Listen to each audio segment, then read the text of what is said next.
Pernyataan Wakil Menteri Perumahan Fachri Hamzah baru-baru ini ibarat lemparan batu ke danau yang tenang. Ia mengusulkan naikkan pajak rumah tapak di perkotaan, biar masyarakat pindah ke hunian vertikal.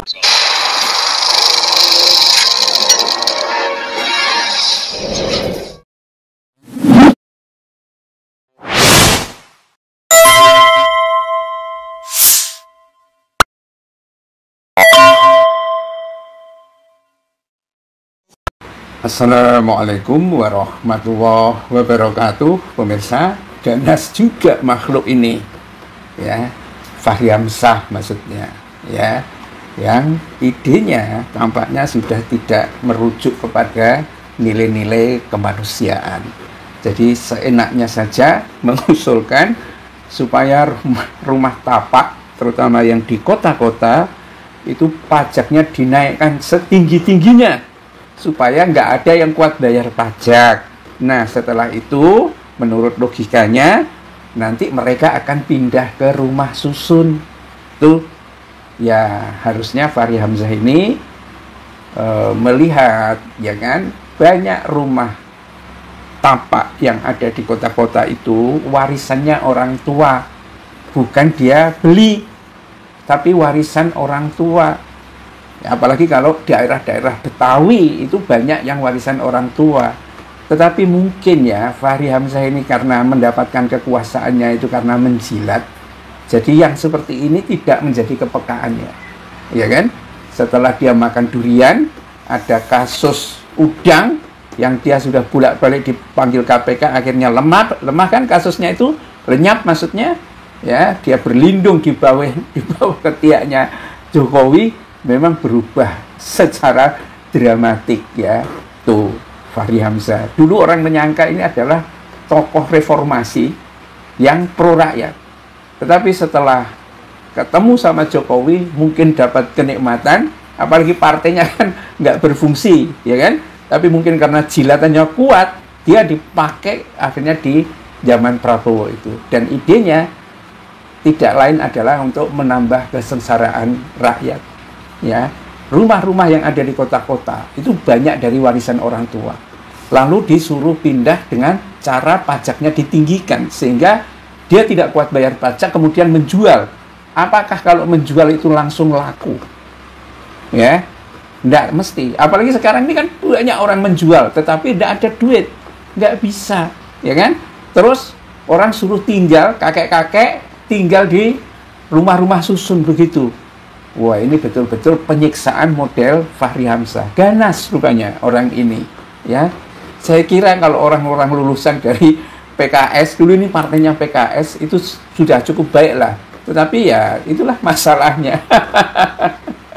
Ya, sampai akhirnya publik itu marah, ya, amarah publik itu meledak, kan, minta supaya Fachri Hamzah itu pindah aja ke kuburan.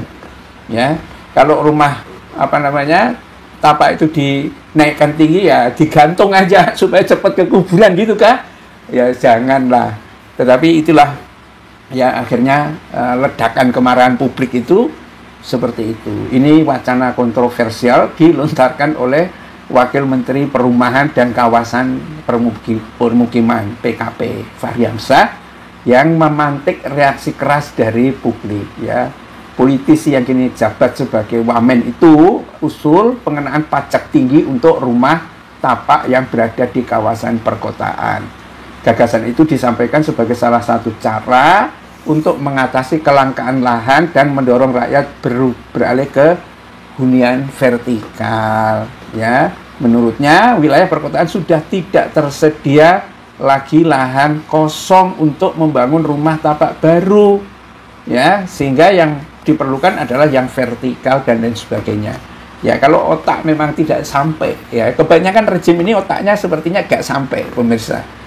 Taunya adalah bagaimana memalak rakyat lebih lanjut, sampai menjerit, sampai macam-macam lah, ya, berbagai cara. Ya, ini kan kalau akhirnya dijalankan, ya, ini di desa-desa kabarnya pajak bumi dan bangunan itu sudah naik 250%. Ada yang mengatakan seperti itu. Daerah Pati sekarang sudah banyak demonstrasi, ya, karena kenaikan seperti itu, ya.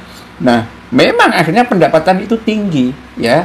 Inilah yang disinyalir oleh sabda Nabi itu, bahwa negara ini akan hancur, akan runtuh ketika pejabatnya itu bodoh semua, goblok semua, kata sejumlah TikToker itu. Negara kok, pemerintahannya kok goblok gitu. Memang sih kelihatannya nggak ngerti cara berpikirnya, ya. Mungkin yang paling canggih itu ya korupsinya aja. Korupsi gimana supaya nggak dilacak? Ya pakai cash and carry gitu kan. Aku mau tanda tangan asal duitmu masuk dulu kan gitu.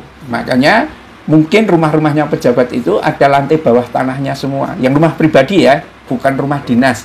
Itu ada lantai bawah tanahnya untuk menyimpan berangkas-berangkas. Dilihat aja, kalau temuan dari yang dilakukan oleh Kejaksaan Agung, ya bahkan sebuah tempat saja bisa menyimpan 1 triliun. Itu kan nyari 1 truk itu duitnya itu. Ya, kebayanglah pejabat-pejabat yang lain bedanya apa sih? Enggak kan? Ya, suka sama pelacur, ya kita kan nggak bisa bayangkan. Seperti Ridwan Kamil biasa pakai peci, kayak agamis dan lain sebagainya. Kehidupannya kayak gitu rupanya kan.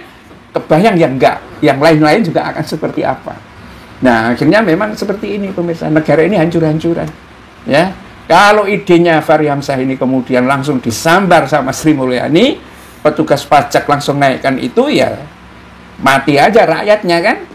Siapa yang kuat dengan kondisi ekonomi seperti ini membayar pajak itu? Dijual belum tentu laku tanah itu, karena belum tentu ada pembeli.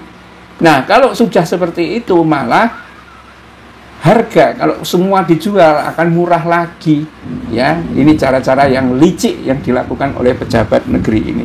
Bila taufik wal hidayah. Assalamualaikum warahmatullahi wabarakatuh.